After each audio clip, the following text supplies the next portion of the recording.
السلام علیکم ورحمۃ اللہ وبرکاتہ ان الحمد للہ نحمده ونستعینه ونستغفره ونعوذ باللہ من شرور انفسنا ومن سیئات اعمالنا من يهده الله فلا مضل له ومن يضلل فلا هادی له واشهد ان لا الہ الا اللہ وحده لا شریک له واشهد ان محمدا عبده ورسوله اما بعد فاعوذ باللہ السمیع العلیم من الشیطان الرجیم بسم اللہ الرحمن الرحیم وابتغ فيما آتاك الله الدار الآخرة ولا تنس نصیبك من الدنیا وأحسن كما أحسن الله إليك ولا تبغ الفساد في الأرض إن الله لا يحب المفسدين رب اشرح لي صدری ویسر لی امری واحلل عقدۃ من لسانی یفقهوا قولی۔ میں اپنے تمام بھائیوں اور بہنوں کا استقبال کرتا ہوں اس پروگرام میں، اس درس میں۔ الحمدللہ ہمارا یہ جو سیریز چل رہی تھی ہماری قصص الانبیاء کی، الحمدللہ یہ تقریباً آج کا ہمارا 20واں ایپیسوڈ ہے، اور الحمدللہ ہم نے کئی انبیاء کرام کا تذکرہ دیکھا، اور پچھلے کچھ ایپیسوڈ سے ہم لوگ حضرت موسیٰ علیہ السلام کا تذکرہ دیکھ رہے ہیں۔ ہم نے ابتدا میں حضرت موسیٰ علیہ السلام کے حالات زندگی آپ کے سامنے رکھی کہ حضرت موسیٰ علیہ السلام کیسے ماحول میں آپ کا جنم ہوا، فرعون بچوں کو قتل کر دیتا تھا، بچیوں کو چھوڑ دیا کرتا تھا، ایسے ماحول میں حضرت موسیٰ علیہ السلام کی پیدائش ہوتی ہے۔ حضرت موسیٰ علیہ السلام فرعون کے محل میں پروان چڑھتے ہیں، اور اسی طرح حضرت ہارون کی پیدائش ایسے موقع پر ہوتی ہے جس سال بچوں کو قتل نہیں کیا جاتا ہے، یا اس طرح کی باتیں جو ہم نے آپ کے سامنے رکھی تھی۔ اور پھر حضرت موسیٰ علیہ السلام کی مکمل فرعون کے ساتھ جو آپ کا معاملہ رہا، جس طرح سے آپ نے دعوتیں دی، طرح طرح سے سمجھایا، طریقے سے سمجھایا، معجزات آپ نے دکھائے، اس کے باوجود وہ ایمان نہ لایا، اللہ تعالیٰ نے اس کو غرق کیا، اور آخر میں اس نے ایمان لانے کا دعویٰ کیا، لیکن اس کا ایمان لانا اسے کوئی فائدہ نہیں دیا۔ اسی طرح ہم نے یہ بھی دیکھا تھا کہ وہ لوگ وہاں سے نکلے، اللہ تعالیٰ نے دریا پار کروایا، ایک معجزہ دکھایا، اس کے بعد پھر وہ لوگ جو ہے حضرت موسیٰ علیہ السلام سے مطالبہ کرنے لگے، اجعل لنا کما لہم آلہہ، کہ اللہ ہے موسیٰ ہمارے لیے بھی ایک معبود بنا دیجئے جیسے ان لوگوں کے لیے معبود ہے۔ اور پھر اس طرح سے وہ لوگ آگے بڑھے، پھر جو ہے 70 آدمیوں کا یہ بچھڑے کا واقعہ ہوا، پھر اللہ رب العالمین نے 70 آدمی اللہ رب العالمین کی ملاقات کے لیے گئے، اور یہ ساری باتیں جو تھی تفصیلی طور پر میں نے آپ کے سامنے رکھی تھی۔ آج کے بھی درس میں انشاءاللہ ہم لوگ جو آخری حصہ ہے حضرت موسیٰ علیہ السلام کی زندگی کا وہ دیکھیں گے، حضرت موسیٰ علیہ السلام کی وفات، پھر دروس اور عبر، اور کوشش کریں گے کہ مزید دیگر انبیاء اکرام کا بھی تذکرہ میں آپ کے سامنے کر دوں۔ آئیے شروع کرتے ہیں۔ اب اس کے بعد جب یہ 70 آدمیوں والا واقعہ ہو جاتا ہے تو پھر اس کے بعد ایک اور واقعہ پیش آتا ہے جو گائے والا واقعہ ہے، جس کی طرف سورۃ البقرہ کی نسبت ہے، جس کو اللہ رب العالمین نے جو ہے سورۃ البقرہ آیت نمبر 67 to 73 کے درمیان میں بیان فرمایا۔ اللہ رب العالمین نے فرمایا وَإِذْ قَالَ مُوسَىٰ لِقَوْمِهِ إِنَّ اللَّهَ يَأْمُرُكُمْ أَن تَذْبَحُوا بَقَرَةً، اور حضرت موسیٰ علیہ السلام نے جب اپنی قوم کو اس بات کا حکم دیا کہ وہ ایک گائے ذبح کریں، اور قَالُوا أَتَتَّخِذُونَا هُزُوًا، تو وہ لوگ کہتے ہیں، ان لوگوں نے کہا کہ آپ ہمارے ساتھ مذاق کیوں کرتے ہیں؟ جب حضرت موسیٰ نے اپنی قوم سے کہا کہ اللہ رب العالمین نے حکم دیا ہے کہ تم گائے ذبح کرو ایک، تو ان لوگوں نے کہا کہ آپ ہمارے ساتھ مذاق کیوں کرتے ہیں؟ تو حضرت موسیٰ علیہ السلام نے کہا قال اعوذ باللہ ان اکون من الجاہلین، میں اس طرح سے جاہل ہونے سے اللہ رب العالمین کی پناہ چاہتا ہوں۔ دیکھیے ابھی یہ کیوں اللہ رب العالمین نے گائے ذبح کرنے کا حکم دیا تھا، تو کوئی اس کے تعلق سے صریح روایت کتاب و سنت میں موجود نہیں ہے۔ ہاں، اسرائیلی روایات سے یہ پتہ چلتا ہے کہ ایک شخص تھا جس کے جو ہے جس نے اپنے چچا کو قتل کر دیا تھا، اور اس کے بھتیجے نے اس کو قتل کیا، مالدار تھا وہ، اور لا ولد تھا، اس کی کوئی اولاد نہیں تھی، اور خوب مال والا وہ شخص تھا، لہذا اس کے بھتیجے نے اس کو قتل کر دیا، اور اس کے قتل کرنے کے بعد اس کی لاش کو جو ہے کسی کے دروازے میں چھوڑ دیا یا چوراہے پر چھوڑ دیا، اور پھر جب صبح ہوئی اور پتہ چلا کہ اس کا قتل ہو گیا ہے تو دوسروں کے ساتھ مل کر کے یہ بھی قاتل کی تلاش کرنے لگا۔ تب حضرت موسیٰ علیہ السلام کے پاس یہ سارا معاملہ پیش کیا گیا، تو حضرت موسیٰ علیہ السلام نے اللہ رب العالمین نے حضرت موسیٰ کو حکم دیا کہ ان سے کہو کہ وہ گائے ذبح کرے، لیکن یہ کوئی کتاب و سنت سے کسی صریح روایت سے یہ واقعہ ثابت نہیں ہے، بلکہ اسرائیلی روایات سے یہ واقعہ ہمیں ملتا ہے۔ لہذا جب اللہ رب العالمین نے اس بات کا حکم دیا کہ گائے ذبح کرو، تو اب وہ چونکہ سرکش قوم تھی ابتدا سے، بنی اسرائیل، اور طرح طرح کی چیزیں اس کے اندر تھی، لہذا اس نے یہاں پر بھی ایک بیوقوفی کی۔ وہ کیا کہ سوالات پہ سوالات کرتی گئی. اللہ رب العالمین نے حکم دیا گائے ذبح کرنے کا تو پوچھا کہ اللہ رب العالمین سے کہیے کہ وہ ہمارے لیے اس کا حلیہ بیان کر دے. اللہ رب العالمین نے جب حلیہ بیان کرنا شروع کیا تو اللہ رب العالمین نے کہا کہ وہ گائے زیادہ بوڑھی نہ ہو بلکہ جوان ہو، بلکہ نوجوان گائے ہو. اسی طرح پھر ان لوگوں نے پوچھا کہ مزید جو ہے اس کی وہ حلیہ بیان کیجیے، اس کا رنگ کیسا ہو. تو اللہ رب العالمین نے بتایا کہ وہ زرد رنگ کی ہو اور چمکیلا اور دیکھنے والے کو بھلی لگنے والی ہو، یعنی زرد رنگ ہو، چمکیلی ہو اور دیکھنے والے کو اچھی لگے. پھر اس کے بعد ان لوگوں نے پھر سے مطالبہ کیا کہ اے موسیٰ اپنے رب سے دعا کر دیجئے کہ وہ ہمارے لیے مزید وصف بیان کرے، کیونکہ اس وصف کی تو بہت ساری گائیں ہیں. لہذا اللہ رب العالمین نے مزید وصف بیان کرتے ہوئے فرمایا کہ وہ وہ گائے جو ہے ہل جوتنے والی نہ ہو، زمین پر کام کرنے والی، محنت کرنے والی، کھیتوں کو پانی پلانے والی اور نہ ہو، اور تندرست اور بے داغ ہو. وہ گائے جو ہے تندرست اور بے داغ ہو. لہذا اللہ رب العالمین نے یہ سارے اوصاف بیان کر دیے. حالانکہ ان لوگ چاہتے، اگر بنی اسرائیل چاہتی تو وہ جو ہے کوئی بھی ایک گائے ذبح کر دیتی تو ان کے لیے کافی ہوتا، لیکن چونکہ ان لوگوں نے سوال پہ سوال کیا، اللہ رب العالمین نے ان پر مزید مشکلات ڈالتی گئی. اور اسی طرح بنی اسرائیلی روایات ہی سے یہ بات بھی ملتی ہے کہ ان کو وہ گائے نہیں مل رہی تھی. ایک شخص کے پاس ان کو وہ گائے ملی جو اپنے والدین کا فرما بردار تھا، اطاعت گزار تھا، لہذا وہ گائے دینے کے لیے تیار نہیں تھا، لیکن اس کے باوجود ان لوگوں کے مجبور کرنے پر اس نے جو ہے وہ راضی ہوا گائے دینے پر. لیکن اس نے کہا کہ یہ گائے کے بدلے میں اس کا جتنا وزن ہوگا نا، اس کے بدلے میں مجھے جو ہے 10 گنا سونا چاہیے. لہذا اس کو اتنی بڑی رقم دے کر کے وہ گائے خریدی گئی، اس کو ذبح کیا گیا، پھر اس کے گوشت سے اس شخص کو مارا گیا. اس نے اپنے قاتل کا نام بتایا کہ میرے بھتیجے نے مجھے قتل کیا، اور پھر وہ دوبارہ مر گیا. لہذا یہ سارا کا سارا واقعہ یہ اللہ رب العالمین نے سورۃ البقرہ کی ان آیاتوں میں بیان کیا ہے، اور اسی کی طرف نسبت کرتے ہوئے اس سورت کو سورۃ البقرہ کہا جاتا ہے. اب اس کے بعد یہ سارا معاملہ ہوا، یہ ختم ہوا کہ اس کے بعد حضرت موسیٰ علیہ السلام کے ساتھ وہ واقعہ پیش آیا کہ ایک شخص نے آپ سے پوچھا کہ آج کی تاریخ میں سب سے بڑا عالم کون ہے. تو حضرت موسیٰ علیہ السلام نے کہا چونکہ نبی تھے تو کہا میں ہوں. لہذا اللہ رب العالمین کو یہ بات پسند نہ آئی، اور اللہ رب العالمین نے کہا کہ ہمارا ایک بندہ ہے، اس کے پاس جا کر کے ملاقات کرو. یعنی حضرت موسیٰ اور خضر علیہ السلام کا واقعہ یہاں پر پیش آتا ہے. بعض اہل علم نے کہا ہے کہ حضرت موسیٰ علیہ السلام سے مجموعے میں پوچھا گیا کہ سب سے بڑا عالم کون ہے، تو حضرت موسیٰ علیہ السلام نے کہا میں ہوں. لہذا اللہ رب العالمین کو یہ بات پسند نہیں آئی. اللہ رب العالمین نے قرآن مجید میں سورہ حضرت موسیٰ علیہ السلام اور حضرت خضر کا واقعہ سورۃ الکہف آیت نمبر 60 سے 82 کے درمیان میں بیان فرمایا. اللہ تعالیٰ نے فرمایا وَإِذْ قَالَ مُوسَىٰ لِفَتَاهُ لَا أَبْرَحُ حَتَّىٰ أَبْلُغَ مَجْمَعَ الْبَحْرَيْنِ أَوْ أَمْضِيَ حُقْبًا، کہ جب موسیٰ علیہ السلام نے اپنے نوجوان یعنی یوشع بن نون ان کے ساتھ تھے، جو ان سے کہا کہ میں تو چلتا ہی رہوں گا یہاں تک کہ میں 2 دریاؤں کے سنگم پر پہنچ جاؤں، خواہ مجھے سال ہا سال چلنا پڑے. حضرت موسیٰ علیہ السلام کے ساتھ اصل میں معاملہ یہ ہوا تھا نا کہ یہ واقعہ جب ہوا، انہوں نے کہا کہ سب سے بڑا عالم ہے، وہ اللہ رب العالمین کو پسند نہیں آیا. تو اللہ تعالیٰ نے حضرت موسیٰ علیہ السلام کو بتایا کہ دیکھو فلاں جگہ پر جاؤ، اس سمندر میں، وہاں پر ہمارا ایک بندہ تمہیں ملے گا، اس سے ملاقات کرو. اور وہ معاملہ اس طرح سے تھا کہ 2 دریاؤں کا سنگم جہاں ہوتا ہے وہاں جا کر کے انہیں ملنا تھا، اور وہ پانی مچھلی جس جگہ پر جائے گی اس جگہ پر انہوں نے ساتھ میں اپنے مچھلی لے لی، توشہ لے لیا، ساری چیزیں لے لی، اور یوشع بن نون بھی ان کے ساتھ تھے. لہذا یہ دونوں چلے. اللہ رب العالمین نے فرمایا فلما جاوز قال لفتاه آتنا غداءنا لقد لقينا من سفرنا هذا نصبا. جب یہ دونوں آگے بڑھے تو موسیٰ نے اپنے نوجوان سے کہا کہ لاؤ ہمارا کھانا لاؤ، جو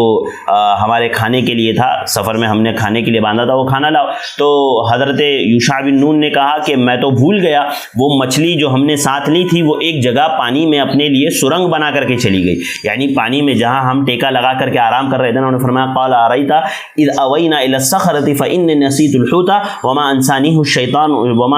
إلا الشيطان أن أذكره. فرمایا قال أرأيت إذ أوينا إلى الصخرة فإني نسيت الحوت وما أنسانيه إلا الشيطان أن أذكره واتخذ سبيله في البحر عجبا. حضرت